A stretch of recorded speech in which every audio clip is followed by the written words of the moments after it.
கிறிஸ்துவில் பிரியமானவர்களே, ஆண்டவராகிய இயேசு கிறிஸ்துவின் நாமத்தினாலே உங்கள் யாவரையும் வாழ்த்தி ஆசீர்வதிக்கிறேன். இந்த நாளுக்கென்று தேவன் நமக்கு அருளி இருக்கும் ஜீவ வார்த்தை யோசுவாவின் புஸ்தகம் 6ஆம் அதிகாரம் 27வது வசனத்தில் இருக்கிறது. இவ்விதமாய் கர்த்தர் யோசுவாவோட கூட இருந்தார், அவன் கீர்த்தி தேசமெங்கும் பரம்பிற்று. என கேட்கிற தேவனுடைய பிள்ளைகளே, இந்த நாளிலே தேவன் 3 விதமாக யோசுவாவோடு கூட இருந்தார். 3 நிலைகளிலே தேவன் யோசுவாவோடு கூட இருந்தார். இவைகளைத்தான் இந்த நாளிலே நாம் தியானிக்க போகிறோம். 3 வசனங்களையும் நாம் வரிசைப்படுத்த இருக்கிறோம். தேவனுடைய பிள்ளைகளே, யோசுவாவின் புஸ்தகம் 1ஆம் அதிகாரம் அதிலே 5வது வசனத்தை வாசித்து பார்க்கும் பொழுது அங்கே ஆண்டவர் இப்படியாய் சொல்லுகிறார், நான் மோசையோடு இருந்தது போல உன்னோடும் இருப்பேன், நான் உன்னை விட்டு விலகுவதும் இல்லை, உன்னை கைவிடுவதும் இல்லை. என கேட்கிற தேவனுடைய பிள்ளைகளே, அப்படி என்றால் கர்த்தர் மோசையோடு எவ்விதமாய் இருந்தார் என்பதின் வெளிப்பாடு நமக்கு கிடைக்க வேண்டும். மோசையோடு எப்படி இருந்தாரோ அப்படியே அவர் யோசுவாவோடும் கூட இருக்க போகிறார். ஒருவேளை மோசையோடு கூடவே இருந்த யோசுவாவுக்கு அது நன்றாய் தெரிந்த ஒரு சம்பவமாய் இருக்கும்.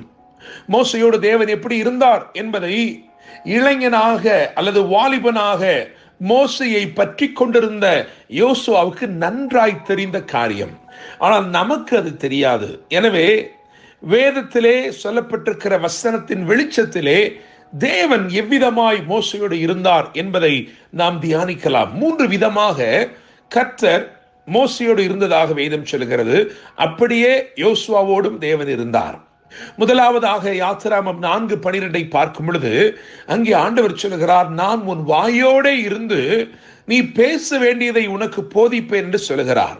எனவே முதலாவது தேவன் மோசையுடைய வாயோடு கூட இருந்தார், அப்படியே அவர் யோசுவாவுடைய வாயோடும் கூட இருந்தார்.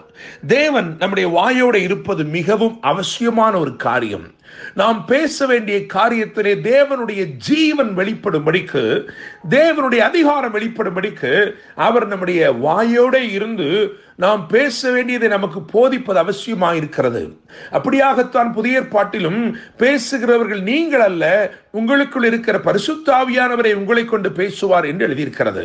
எனவே தேவன் நம்முடைய வாயோடு இருந்து நமக்காக பேசுவது அல்லது நம் சார்பிலே பேசுவது மிகவும் அவசியமாயிருக்கிறது. அதற்காகத்தான் அவர் அந்நிய பாஷைகளெல்லாம் நமக்கு அருளி இருக்கிறார். இரண்டாவதாக யாத்திராமத்தின் புஸ்தகம் 8ஆம் அதிகாரம் 18-19 ஆகிய வசனங்களை வாசித்து பார்க்கும் பொழுது அங்கே மந்திரவாதிகள் சொல்லுகிறார்கள், இது மோசையுடைய விரல் அல்ல, இது தேவனுடைய விரல் என்று சொல்கிறார்கள். அவர்கள் பேன்களை பிறப்பிக்கும்படிக்கு பிரயத்தனம் செய்து அவர்களால் முடியவில்லை என்று வந்தபோது அவர்கள் சொன்னார்கள், இது தேவனுடைய விரல் என்று சொல்லி. அப்படியாக மோசையுடைய விரல்களோட அவர் கூட இருந்தார். எனவே அவன் செய்கிற காரியங்கள் எல்லாம் வாய்த்தது. தேவனுடைய பிள்ளைகளே, இன்று கர்த்தர் நம்முடைய விரல்களோடு இருப்பது மிகவும் அவசியமான காரியம். நிச்சயமாய் தேவன் உங்கள் விரல்களோட கூட இருந்து நீங்கள் செய்கிற காரியங்களை வாய்க்க பண்ணுவார். மூன்றாவதாக யாத்திராமத்தின் புஸ்தகம் 33ஆம் அதிகாரம் 15-17 வரை உள்ள வசனங்களை வாசிக்கும் பொழுது அங்கே அவனுடைய வழிகளில் அவனோட கூட இருந்தார். என கேட்கும் தேவனுடைய பிள்ளைகளே, அவர் நம்மோடு கூட வழி நடந்து வருவார் என்று சொன்னால் நம்முடைய பாதைகள் எல்லாம் சமாதானம். தேவனுடைய பிள்ளைகளே, நிச்சயமாக இந்த 3 விதமாய் தேவன் யோசுவாவோடு கூட இருந்தார். மாத்திரமல்ல, 3 நிலைகளிலே யோசுவாவோடு தேவன் இருந்தார். அதைத்தான் இன்னைக்கு முக்கியமாய் பார்க்க போகிறோம். யோசுவா 1ஆம் அதிகாரம் 5 மற்றும் 6 ஆகிய வசனங்களை பார்க்கும் பொழுது அங்கே ஆண்டவர் சொல்லுகிறார், நான் உன்னை விட்டு விலகுவதும் இல்லை, உன்னை கைவிடுவதும் இல்லை, உயிருள்ள நாளெல்லாம் ஒருவனும் உனக்கு முன்பதாக எதிர்த்து நிற்பதில்லை. ஒரு வெர்ஷன்ல எழுதியிருக்கிறது, nobody will have the will and power to compete with you.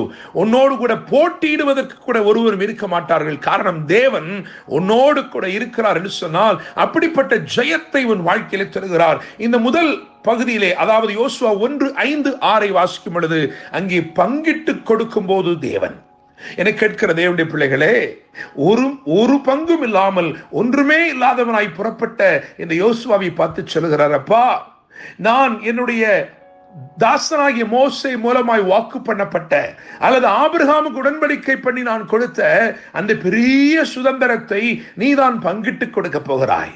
என்னை கேட்கும் தேவனுடைய பிள்ளையே, இதை கேட்டுக்கொண்டிருக்கிற உன் வாழ்க்கையில இப்பொழுது ஒன்றுமே இல்லாமல் இருக்கலாம். ஆனால் இந்த தேவன் உன்னோடு கூட இருப்பார் என்றால் அநேகருக்கு பங்கிட்டு கொடுக்கும் பெரிய ஆசீர்வாதத்தை உன் கரத்திலே அவர் ஒப்புவித்து உன் மூலமாய் அந்த பெரிய காரியத்தை செய்யும் நாட்கள் சீக்கிரமாய் வரும் தேவனுடைய பிள்ளைகளே. எனவே பங்கிட்டு கொடுக்கும் போது தேவன். இரண்டாவதாக யோசுவாவின் புஸ்தகம் 3ஆம் அதிகாரம் 7ஆம் வசனத்தை பார்க்கும் பொழுது அங்கேயும் இதே வார்த்தை சொல்லப்பட்டிருக்கிறது.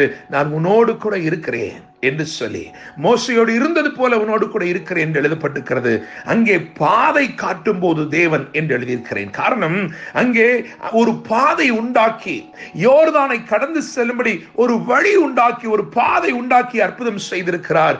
எனவே பங்கிடும் போது தேவன், இரண்டாவதாக பாதை காட்டும் போது தேவன், மூன்றாவதாக யோசுவா 6:27 தான் வாசித்த வசனம்.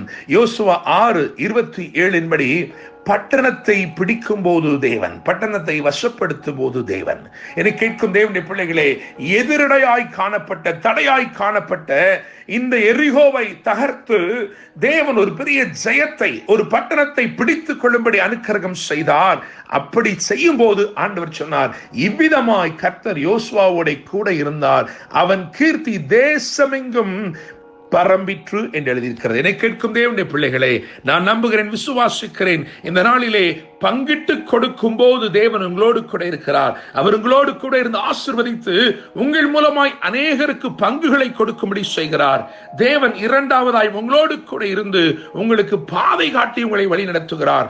மூன்றாவதாக தேவன் உங்கள் பட்சத்தில் இருந்து நீங்கள் பிடித்துக் கொள்ள வேண்டிய லாபத்தையும் பிடித்துக் கொள்ளும் படிக்கு கர்த்தர் உங்களுக்கு உதவி செய்கிறார். கர்த்தர் தாமே இந்த வார்த்தைகள் மூலமா இன்று உங்களை ஆசீர்வதித்து உங்கள் கீர்த்தி தேசமெங்கும் பரம்பச் செய்வாராக. என்று அன்புடன் pastor Daniel Moses. God bless you.